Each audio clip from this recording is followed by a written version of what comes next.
વિદ્યાર્થી મિત્રો, અગાઉના લેક્ચર એકની અંદર આપણે જોયું કે દ્રવ્ય સાથે સંકળાયેલો એક દળ નામનો આંતરિક ગુણધર્મ ને જેના લીધે ગુરુત્વાકર્ષી ક્ષેત્ર ઉપરાંત ગુરુત્વાકર્ષી બળ ઉદ્ભવે છે અને આ બળ આકર્ષી પ્રકારનું છે. હવે ત્યારબાદ આપણે નોંધ્યું કે મૂળભૂત કણો સાથે સંકળાયેલો દળ સિવાયનો બીજો એક આંતરિક ગુણધર્મ કે જેના લીધે સજાતીય વીજભારો એટલે કે બે ઇલેક્ટ્રોન કે બે પ્રોટોન વચ્ચે અપાકર્ષણ અને વિજાતીય વીજભારો વચ્ચે એટલે કે ઇલેક્ટ્રોન અને પ્રોટોન વચ્ચે આકર્ષણ થાય છે.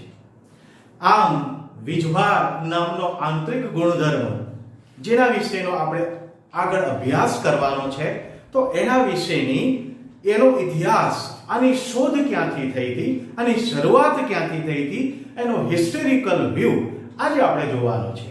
તો ચાલો મિત્રો, વીજભારનો ઇતિહાસ, હિસ્ટોરિકલ વ્યૂ ઓફ ચાર્જ. સૌપ્રથમ મહાનુભાવ થેલ્સ ઓફ મિલેટસ 600 વર્ષ પૂર્વ જેમને દ્રવ્યોની ઈવી જોડ એમને શોધી. આ દ્રવ્યની ઈવી જોડ એટલે કે માની લો કે કાંસકો તમે કે છે સૂકા વાળની અંદર તમે ઘસો છો, બરાબર, જેના લીધે હવે આ જે કાંસકો છે એ શું કરશે, તો તમે કાગળના નાના નાના ટુકડાઓ હશે એની તરફ તમે જ્યારે કાંસકાને લઈ જશો તો એ નાના નાના કાગળના ટુકડાઓને કાંસકો પોતાની તરફ આકર્ષવાનો પ્રયત્ન કરશે. તો આવી કેટલીક જોડ કે દ્રવ્યની ઘણી એવી જોડ એમને જોઈ કે જેને ઘસવાથી, તો પહેલા તો આ જે સ્થિત વિદ્યુત શાસ્ત્રની અંદર એવું જ માનવામાં આવતું હતું કે વિદ્યુત એ ઘસવાથી જ ઉત્પન્ન કરી શકાય. એટલે કે દ્રવ્યની ઘણી એવી જોડો કે જેને ઘસવાથી હલકા પદાર્થો જેવા કે તણખલું, કાગળના ટુકડા, બરુની ગોળીઓ ને આવા જે પદાર્થોને આવી દ્રવ્યની એવી જોડ શું કરતી હતી, આકર્ષતી હતી. આ એક એમનું નોંધપાત્ર અવલોકન હતું. હવે બીજા મહાનુભાવ ઈસવીસન 1600 પછી ક્વીન એલિઝાબેથ I ઇંગ્લેન્ડ, એમના પર્સનલ ડોક્ટર વિલિયમ ગિલ્બર્ટ, જેમને એમ્બરની જેમ, એમ્બર એક એવો પદાર્થ છે કે જે આવો કે છે ભાઈ આકર્ષવાની વૃત્તિ ધરાવે છે, તો એમ્બરની જેમ વર્તતા પદાર્થોનો અભ્યાસ કર્યો. અને એમને એટલે કોને, વિલિયમ ગિલ્બર્ટે એમના પુસ્તક ધ મેગ્નેટો, જેને ઇંગ્લિશમાં ઓન ધી મેગ્નેટ કહેવાય, એમને આવા જે પદાર્થો છે એમને ઇલેક્ટ્રિયા એવું નામ આપ્યું. શું નામ આપ્યું? ઇલેક્ટ્રિયા એવું નામ આપ્યું. આમ આ બે મહાનુભાવોની વાત આપણે યાદ રાખીશું, પરંતુ હકીકતની અંદર આ જે એમ્બર જે છે, તો એમ્બરનું ગ્રીક ભાષામાં નામ ઇલેક્ટ્રોન થાય છે. શું થાય છે? ઇલેક્ટ્રોન. અને આ ઇલેક્ટ્રોનના નામ પરથી વિદ્યુત, વિદ્યુત બળ, વિદ્યુત ભાર તથા ઇલેક્ટ્રોનનો ઉદ્ભવ થયો. આમ અહીં આપણે આ વીજભારનો આવી રીતે ઉદ્ભવ થયો, એના નામની આવી રીતે ચર્ચા થઈ ને હવે પછી આપણે વીજભારને લગતી અગાઉની થિયરી આપણે જોઈ. આપણી જોડે પ્રશ્ન છે કે દ્રવ્ય પદાર્થ વિદ્યુતભાર કેમ પ્રાપ્ત કરે છે, સમજાવો. ચલો વિદ્યાર્થી મિત્રો, આપણે જાણીએ છીએ કે દ્રવ્યના મૂળભૂત કણો કોણ કોણ છે? ઇલેક્ટ્રોન, પ્રોટોન અને ન્યુટ્રોન છે. ઇલેક્ટ્રોન પરનો વીજભાર -e જેટલો, પ્રોટોન પરનો વીજભાર +e જેટલો, તેમજ ન્યુટ્રોનને વીજભાર વિહીન ગણવામાં આવે છે. હવે દ્રવ્યના બંધારણની વાત કરીએ તો બંધારણ કેવું હોય છે? તો જે ગર્ભનો જે ભાગ રહે છે ત્યાં આપણને પ્રોટોન અને ન્યુટ્રોન જોવા મળે છે. આ જે ભાગ એ છે એને આપણે શું કહીએ છીએ ભાઈ? ન્યુક્લિયસ કહેવામાં આવે છે. એની આસપાસ જુદી જુદી કક્ષાઓમાં ઇલેક્ટ્રોન ભ્રમણ કરતો હોય છે. હવે જે તટસ્થ પદાર્થની વાત કરી દઈએ. તટસ્થ પદાર્થ એટલે શું? તો તટસ્થ પદાર્થ એટલે જે પદાર્થની અંદર નંબર ઓફ ઇલેક્ટ્રોન અને નંબર ઓફ પ્રોટોન. તટસ્થ પદાર્થ એટલે જે પદાર્થની અંદર ઇલેક્ટ્રોનની સંખ્યા અને પ્રોટોનની સંખ્યા સમાન હોય એવા પદાર્થ આપણે શું કહીશું? તટસ્થ પદાર્થ તરીકે ઓળખવામાં આવે છે. હવે આનો મતલબ એવો થયો કે કોઈ પદાર્થને, તો આનો મતલબ એવો થાય કે કોઈ પદાર્થને વિદ્યુતભારિત કરવા માટે, વીજભારિત કરવા માટે કોઈ એક પ્રકારનો વીજભાર ઉમેરવો પડે કાં તો દૂર કરવો પડે.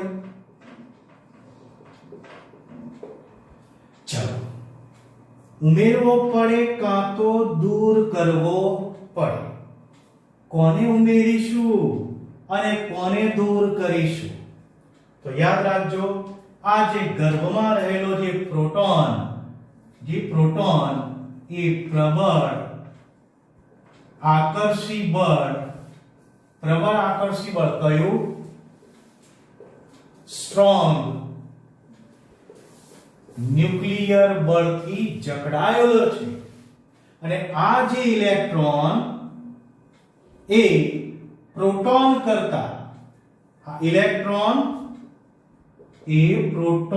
કરતા ઓછી પ્રબળતાથી જકડાયેલા છે. હવે આ ઇલેક્ટ્રોનો પૈકી જે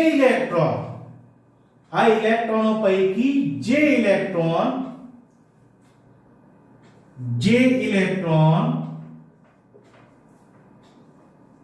સૌથી ઓછી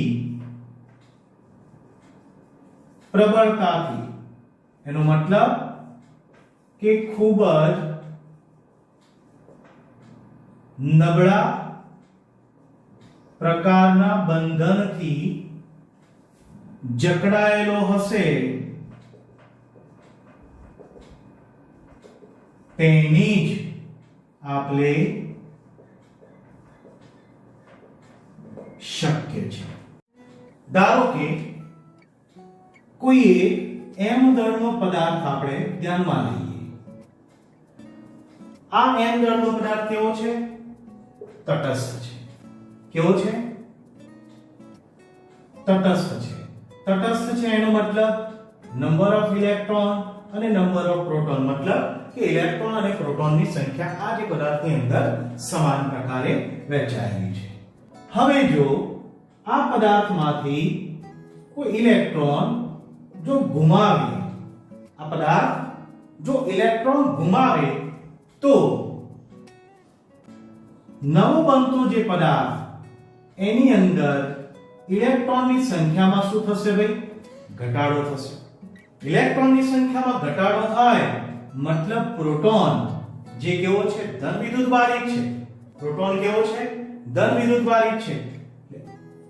એની સંખ્યા આ જે પદાર્થની અંદર વધુ હોવાના લીધે આ જે પદાર્થને હવે આપણે કેવા સંજ્ઞાથી દર્શાવીશું?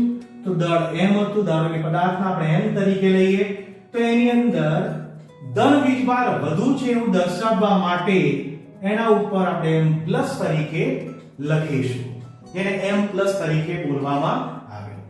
હવે આની અંદર ઇલેક્ટ્રોન ગુમાવે છે તો અહીં ઇલેક્ટ્રોનનું દળ આપણે જાણીએ છીએ, માસ of electron 9.1 into 10 raised to minus 31 kg. કંઈક તો દળ ઓછું થશે. તો અહીંયા જ્યારે ઇલેક્ટ્રોન ગુમાવે ત્યારે આ ધન વિદ્યુતભારિત પદાર્થનું દળ એ તટસ્થ પદાર્થના દળ કરતા શું થશે? ઓછું થશે. તમે એવું પણ કહી શકાય કે જ્યારે પદાર્થ ઇલેક્ટ્રોન ગુમાવે ત્યારે ધન વિદ્યુતભારિત બને. કેવો બનશે? ધન વીજભારિત બને અને તેના દળમાં ઘટાડો થાય છે. જો ઇલેક્ટ્રોન મેળવે તો ઇલેક્ટ્રોન ઉમેરતા તો આ જે પદાર્થ એની અંદર ઇલેક્ટ્રોનની સંખ્યા પ્રોટોનની સંખ્યા કરતા વધી જાય. અગાઉ આપણે જોઈએ પ્રોટોનની સંખ્યામાં વધઘટ થશે નહીં થાય. તો કોની સંખ્યામાં વધઘટ થાય? ઇલેક્ટ્રોનની સંખ્યામાં જ વધઘટ થાય. કારણ પ્રોટોન પ્રબળ આકર્ષણ બળથી જકડાયેલા છે.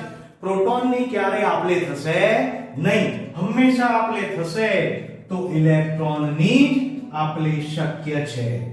એટલે કે ઇલેક્ટ્રોન ગુમાવે તો ધન વિદ્યુતભારિત થાય, ઇલેક્ટ્રોન મેળવશે તો ઇલેક્ટ્રોન પરનો વીજભાર ઋણ હોવાના લીધે આ જે બનતા પદાર્થને આપણે માઈનસ એટલે કે શું થશે ભાઈ? ઋણ વીજભારિત બને. એની અંદર આ પદાર્થ એવું સૂચવે છે કે આની અંદર ધન વિદ્યુતભાર કરતા ઋણ વિદ્યુતભારની સંખ્યા વધુ છે. આમ ઇલેક્ટ્રોન ઉમેરતા આના દળની અંદર તટસ્થ પદાર્થના દળ કરતા શું થાય? વધારો જોવા મળશે. શું જોવા મળશે? વધારો જોવા મળશે. તો આમ ઇલેક્ટ્રોનની આપલે દ્વારા આપેલા તટસ્થ પદાર્થને વીજભારિત કરી શકાય. વિદ્યાર્થી મિત્રો, વિદ્યુત એટલે શું? તો વિદ્યુત એટલે ટેકનોલોજીની માતા છે. કારણ કે વિદ્યુતમાંથી જ ટેકનોલોજીનો જન્મ થયો છે. આમ કોઈ પણ ટેકનોલોજી એ વિદ્યુત ઉર્જાના વપરાશ પર આધારિત છે. કોઈ પણ ઉપકરણ તમે જોશો તો કોઈ પણ ટેકનિકલ ઇન્સ્ટ્રુમેન્ટ કંઈ પણ હશે એ વીજળી વગર ચાલશે નહીં.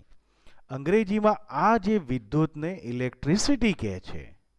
વિદ્યુતના પાયાના પથ્થરો યાદ રાખજો. વિદ્યુતના પાયાના પથ્થરો એટલે વિદ્યુતભારો. અને વ્યવહારમાં જોવા મળતી કેટલીક ઘટનાઓ એટલે કેવી ઘટનાઓ? જેમ કે વીજળી થાય તો વીજળી કેમ થાય? તો વાદળો વચ્ચે ઘર્ષણ થાય ને ઘર્ષણના લીધે વીજભાર ઉત્પન્ન થાય ને જેના લીધે કે છે વીજળી ઉત્પન્ન થાય. બીજું, કારનો દરવાજો ખોલતા લાગતો શોક. બસમાં કે કારની અંદર આપણને કહે છે ઘણી વખત શું થાય? એક માઇનર શોક જેવું આપણને લાગતું હોય છે. ઘણી વખત શિયાળાની અંદર સ્વેટર પહેરતા કે ઉતારતા તડતડ અવાજ થાય. આ પણ એક સ્ટેટિક ઇલેક્ટ્રિસિટીનું એટલે કે વિદ્યુતનું ઉદાહરણ છે. વધુમાં કહીએ તો વિદ્યુત ઉર્જા એ બીજા બધા જ પ્રકારની ઉર્જા કરતા અનેરી છે. મતલબ જુદી પ્રકારની છે. કેમ? બાકીની બીજી ઉર્જા કરતા કંઈક અહીંયા અલગ વસ્તુ છે, કંઈક વિશિષ્ટ છે. કેમ? કેમ કે આ ઉર્જાને ઉત્પન્ન કરી શકાય. બીજું, એનું રૂપાંતરણ થઈ શકે. આનું શું થઈ શકે? રૂપાંતરણ થઈ શકે. ને ત્રીજું, સૌથી અગત્યની બાબત, આનો સંગ્રહ કરી શકાય.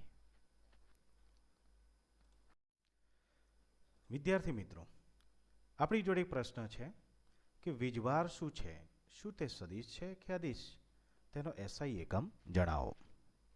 તો સૌ પ્રથમ આપણે બે પ્રકારની ભૌતિક રાશિ જાણીએ છીએ. એક સદિશ કે જેને દિશા સહિત માન હોય છે અને બીજું અદિશ કે જેને માત્ર માન એટલે કે મૂલ્ય હોય છે. તો આવી ભૌતિક રાશિ માટે હવે આ વીજભાર જે છે એ માત્ર માન ધરાવે છે, એને કોઈ દિશા હોતી નથી. એટલે ટૂંકમાં વીજભાર એ કેવી રાશિ થાય? વિદ્યુતભાર એ અદિશ રાશિ થશે. કેવી રાશિ થશે? અદિશ રાશિ થશે. હવે વિદ્યુતભાર જે આપણે ભણી ચૂક્યા છીએ એની જ વાત કરીએ કે વિદ્યુતભાર એ પદાર્થ જે મૂળભૂત કણો જેવા કે પ્રોટોન, ઇલેક્ટ્રોન વગેરેનો બનેલો છે, આવા મૂળભૂત કણોનો આંતરિક ગુણધર્મ છે. આ ગુણધર્મના લીધે જ એક પદાર્થ બીજા પદાર્થ પર આકર્ષણ કે અપાકર્ષણ પ્રકારનું બળ લગાડે છે, જેને વિદ્યુત બળ કહે છે. આમ એનસીઈઆરટીની ટેક્સ્ટબુક પ્રમાણે વિદ્યુતભારની વ્યાખ્યા એટલે કે વિદ્યુત ભાર એ દ્રવ્યના મૂળભૂત કણો સાથે સંકળાયેલ આંતરિક ગુણધર્મ છે, જેના લીધે પદાર્થો વચ્ચે વિદ્યુત બળ ઉદ્ભવે છે. અગાઉ વાત કરી એમ વીજભાર અદિશ રાશિ થાય. વીજભારના બે પ્રકાર છે, એક ધન અને ઋણ, જેથી એના ચિહ્ન પ્રમાણે દર્શાવવામાં આવે છે. વિદ્યુત ભારનો એસઆઈ એકમ કુલંબ છે. કુલંબ નામના વૈજ્ઞાનિકની યાદમાં કુલંબ રાખવામાં આવેલો છે. તેને કેપિટલ ક્યુ કે સ્મોલ ક્યુ વડે આપણે દર્શાવવામાં આવે છે. આ વીજભાર એ મૂળભૂત રાશિ નથી, પરંતુ સાધિત ભૌતિક રાશિ છે.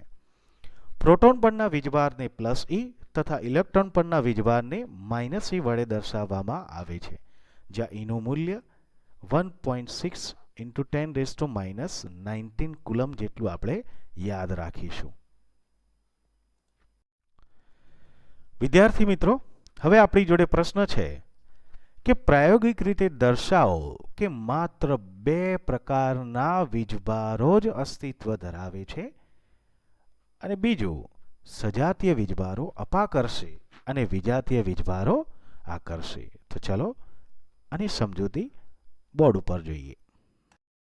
વિદ્યાર્થી મિત્રો, આ પ્રશ્નને સમજવા માટે આપણે બે પ્રયોગોને આપણે ધ્યાનમાં લેવાના છે. પ્રથમ પ્રયોગની અંદર બે કાચના સળિયા, બે પ્લાસ્ટિકના સળિયા, રેશમનું કાપડ અને ઊન કે ફર એને આપણે ધ્યાનમાં લઈશું. તો એક્સપેરિમેન્ટ 1 પહેલો પ્રયોગ આપણે કરીએ. એક સ્થિર આધાર સાથે એક રેશમની દોરી સાથે કાચના સળિયાને આપણે લટકાવવામાં આવે છે. આ લટકાવતા પહેલા કાચના સળિયાને રેશમના કાપડ સાથે ઘસવામાં આવે. શું કરવામાં આવે ભાઈ? ઘસવામાં આવે. ત્યારે હવે આ બે કાચના સળિયામાંથી એક કાચના સળિયાને આકૃતિ એમાં દર્શાવ્યા મુજબ રેશમની દોરી વડે લટકાવવામાં આવશે. બીજા કાચના સળિયાને, જેમ કે આપણે માની લો એક કાચના સળિયાને એમ લટકાયેલો છે, બીજા કાચના સળિયાને એની બિલકુલ નજીક લઈ જવામાં આવે ત્યારે શું થશે? જ્યારે નજીક લઈ જવામાં આવશે ત્યારે આ જે કાચનો સળિયો એ આ કાચના સળિયાથી દૂર જશે. આ દૂર જશે, જેને આપણે ભૌતિક વિજ્ઞાનની અંદર આ જે ઘટના રહે છે એને આપણે શું કહીશું ભાઈ? અપાકર્ષણ કહીશું. શું કહીશું? અપાકર્ષણ. સેમ ટુ સેમ આવી જ રીતે પ્લાસ્ટિકના બે સળિયા લઈશું આકૃતિ બી માં દર્શાવ્યા મુજબ, જેને ઊન સાથે ઘસવામાં આવે અથવા તો બિલાડીના ફર સાથે ઘસવામાં આવે. આ ઊન સાથે ઘસેલા બે પ્લાસ્ટિકના સળિયા પૈકી એક પ્લાસ્ટિકના સળિયાને રેશમની દોરી વડે સ્થિર આધાર સાથે લટકાવવામાં આવે. હવે બીજા પ્લાસ્ટિકના સળિયાને આ જે પ્લાસ્ટિકના સળિયાની નજીક લઈ જતા અહીં પણ એક ઘટના આપણને જોવા મળશે. તો નજીક લઈ જતા આ પ્લાસ્ટિકનો સળિયો પણ અપાકર્ષણ અનુભવે. શું અનુભવશે? અપાકર્ષણ અનુભવશે. અહીં હવે આપણે એક કાચનો સળિયો લઈએ, એક પ્લાસ્ટિકનો સળિયો લઈએ. કાચના સળિયાને આકૃતિ સીમા દર્શાવ્યા મુજબ રેશમની દોરી વડે આપણે લટકાવવામાં આવે. હવે આ કાચના સળિયાની નજીક આપણો જે પ્લાસ્ટિકનો જે સળિયો જે ઊન સાથે ઘસેલો હતો એ પ્લાસ્ટિકના સળિયાને એની નજીક લઈ જવામાં આવશે ત્યારે કઈ ઘટના વિપરીત જોવા મળશે. કેવી? અહીં હતું અપાકર્ષણ, અહીં પણ અપાકર્ષણ. બે એક જાતના, બે જુદી જુદી જાતના. અહીં આપણને જોવા મળશે આકર્ષણ. ની તરફ ખેંચાશે. એનો મતલબ કે અહીં શું થાય? આકર્ષણ થાય. શું થાય છે ભાઈ? આકર્ષણ થાય છે. તો અહીં જ્યારે કાચના સળિયાને રેશમના કાપડ સાથે ઘસવામાં આવે કે પ્લાસ્ટિકના સળિયાને ઊન સાથે ઘસવામાં આવે ત્યારે શું થાય છે ભાઈ? વીજભારની શું થાય? આપલે થાય છે. વીજભારની આપલે થાય છે. હવે બીજો એક્સપેરિમેન્ટ આપણે જોઈએ. બીજા પ્રયોગની અંદર આપણે મિત્રો શું આપણી જરૂરિયાત છે? તો રેશમના કાપડ સાથે ઘસેલો કાચનો સળિયો, ઊન સાથે કે બિલાડીના ફર સાથે ઘસેલો પ્લાસ્ટિકનો સળિયો તેમજ બરુની ગોળીઓની આપણે જરૂરિયાત પડશે. હવે આ એક્સપેરિમેન્ટ પ્રમાણે આકૃતિ D ની અંદર દર્શાવ્યું છે એમ શરૂઆતમાં બે જે બરુની ગોળીઓ જ્યારે આપણે લટકાવેલી હશે ત્યારે એકબીજાના સંપર્કમાં હશે. જ્યારે પ્લાસ્ટિકના સળિયાને આ બરુની ગોળીઓના સંપર્કમાં લાવ્યા બાદ સંપર્કમાં લાવી અને પછી કે આ જે પ્લાસ્ટિકનો સળિયો હું લઈ લઈશ તો આ બંને બરુની ગોળીઓ એકબીજાથી અપાકર્ષણ અનુભવશે. શું અનુભવશે? અપાકર્ષણ. જો એકબીજાથી કેવી જાય? આમ દૂર જાય, આ પણ દૂર જાય છે. હવે ફરીથી બીજો એક એક્સપેરિમેન્ટ કરીએ. આકૃતિમાં દર્શાવ્યા મુજબ શરૂઆતમાં બરુની ગોળીઓ એમને મૂકી દઈએ. હવે કાચના સળિયાને લો. આ કાચના સળિયાને બરુની ગોળીની નજીક લઈ જવામાં આવે, એને સંપર્ક કરાવવામાં આવે. સંપર્ક કરી અને પછી આપણે એને લઈ લઈશું. ત્યારબાદ આપણે નોંધ કરીશું કે આ જે બરુની ગોળીઓ હવે એકબીજાના સંપર્કમાં નહીં પરંતુ એકબીજાથી દૂર જશે, મતલબ એકબીજાથી અપાકર્ષણ અનુભવશે. હવે આકૃતિ F માં દર્શાવ્યા મુજબ આપણી જોડે એક પ્લાસ્ટિકના સળિયાના સંપર્કમાં લાવેલી બરુની ગોળી છે જે આ છે, તથા કાચના સળિયાના સંપર્કમાં લાવેલી બરુની ગોળી છે જે આ છે. બંને બરુની ગોળીને સ્થિર આધાર પરથી લટકાવીશું તો આપણને માલુમ પડશે કે આ બંને ગોળીઓ એકબીજા તરફ શું થશે ભાઈ? આકર્ષણ અનુભવશે. શું અનુભવશે? આકર્ષણ અનુભવ. આ બે પ્રયોગો પરથી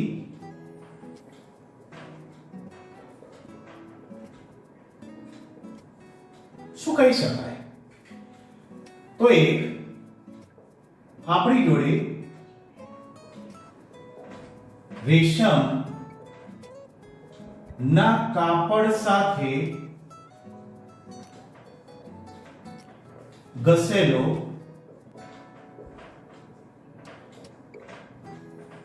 કાચનો સળિયો એ બીજા કાચના સળિયા સાથે શું અનુભવે? અપાકર્ષણ.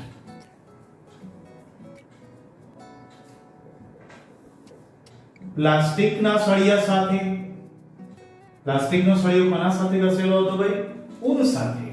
તો પ્લાસ્ટિકના સળિયા સાથે આકર્ષણ અનુભવે. આ જે કાચનો સળિયો જેના સાથે ઘસવામાં આવ્યો હતો કોના સાથે? રેશમ. તો રેશમના કાપડ સાથે પણ આકર્ષણ અનુભવશે. તેમજ ઊન સાથે, ઊન કે ફર એના સાથે શું અનુભવશે? અપાકર્ષણ અનુભવશે. બીજું તારણ, ઊન કે ફર સાથે ઘસેલો પ્લાસ્ટિકનો સળિયો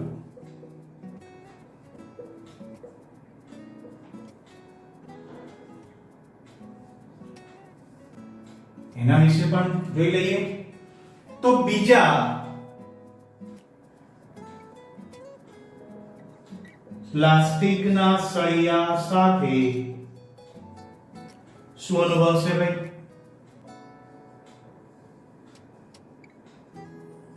અપાકર્ષણ. શું અનુભવે? અપાકર્ષણ. કાચના સળિયા સાથે, કાચના સળિયા સાથે આકર્ષણ. આકૃતિ નંબર C. રેશમના કાપડ સાથે, ઊન સાથે ઘસેલો હતો એને આપણે શું કરીશું? રેશમના કાપડ સાથે અપાકર્ષણ અનુભવશે. અને બીજું ઊન કે ફર સાથે આકર્ષણ અનુભવે. ચલો આવું કહેવાય. તો અહીંયા એમ કહી શકાય કે આ જે રેશમનું કાપડ કે ઊન કે ફર આમની સાથે ઘસવામાં આવે આ જે કાચનો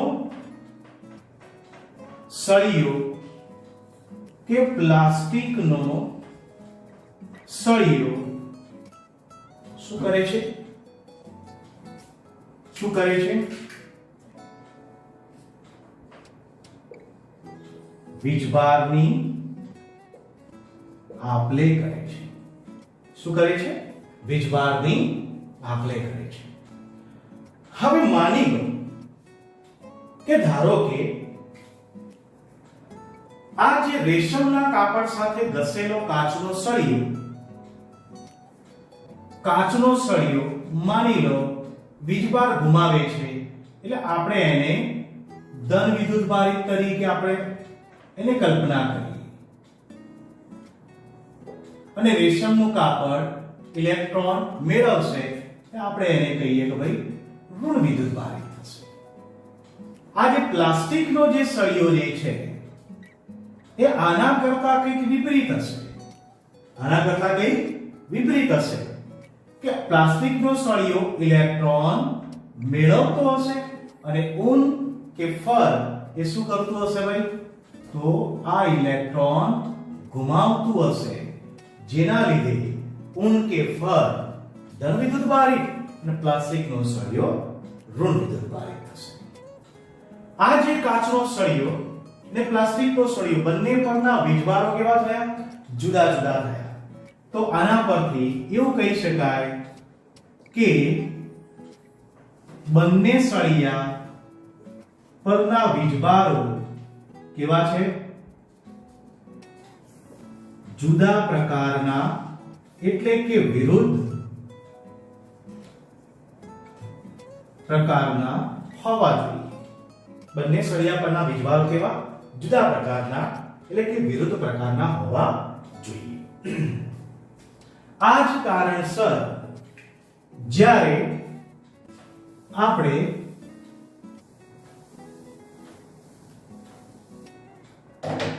આપણે બરૂની ગોળીઓ કાચના સળિયાના સંપર્કમાં લાવવાથી બરૂની ગોળી કેવી થશે? ધન વીજભારિત. અને પ્લાસ્ટિકના સળિયાના સંપર્કમાં લાવવાથી આ જે બરૂની ગોળી કેવી થશે? ઋણ વીજભારિત. તો આકૃતિ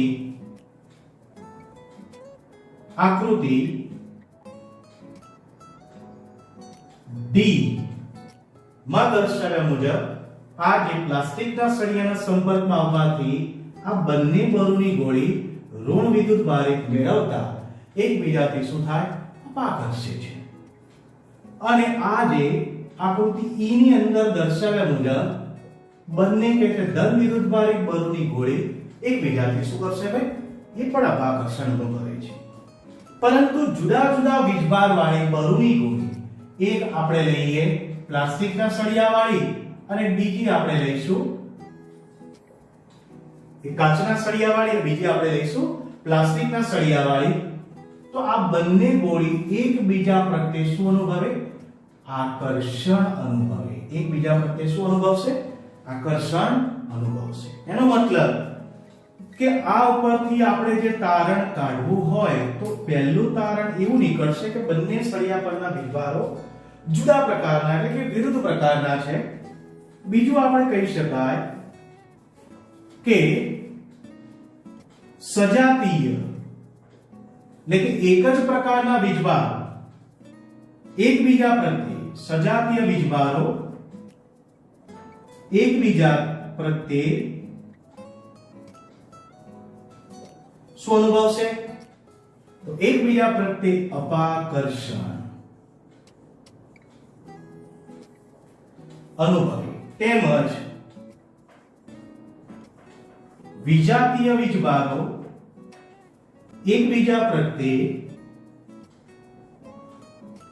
આકર્ષણનો અનુભવ કરશે. જુદા જુદા વૈજ્ઞાનિકો ના આ કાળજીપૂર્વકના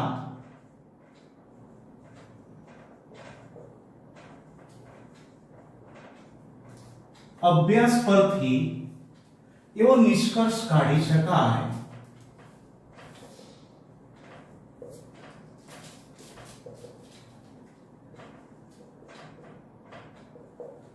કે પહેલું, જે આંતરિક ગુણધર્મને વીજભાર કહેવામાં આવે છે તેના માત્ર બે જ પ્રકાર, એક ધન અને બીજો ઋણ હોઈ શકે. બીજો ગુણધર્મ, બીજો આપણે તારણ એવું કાઢી શકાય કે સજાતીય વીજભારો એકબીજા પ્રત્યે અપાકર્ષણ તથા વિજાતીય વીજભારો એકબીજા પ્રત્યે આકર્ષણ અનુભવે છે. વિદ્યાર્થી મિત્રો, આ જે બીજા નંબરનું જે સ્ટેટમેન્ટ છે, જે વિધાન છે કે સજાતીય વીજભારો એકબીજા પ્રત્યે અપાકર્ષણ અનુભવે અને વિજાતીય સજાતીય મતલબ યાદ રાખજો એક જ પ્રકારના અને વિજાતીય એનો મતલબ જુદા જુદા પ્રકારના. એક જ પ્રકારના મતલબ બે ઋણ હોઈ શકે, બે ધન હોઈ શકે. જુદા જુદા પ્રકારના મતલબ એક ધન હોય ને બીજો કેવો હોય? ઋણ હોય. તો સજાતીય વીજભારો એકબીજા પ્રત્યે અપાકર્ષણ તેમજ વિજાતીય વીજભારો એકબીજા પ્રત્યે આકર્ષણ અનુભવે. આ જે બીજું જે વિધાન છે, આ બીજું જે વિધાન છે એને આપણે સ્થિર વિદ્યુત શાસ્ત્રનો મૂળભૂત નિયમ કહે છે. જેને આપણે શું કહીશું ભાઈ? સ્થિર વિદ્યુત શાસ્ત્રનો મૂળભૂત નિયમ કહે છે. યાદ રાખીશું મિત્રો. અને આ જે ગુણધર્મના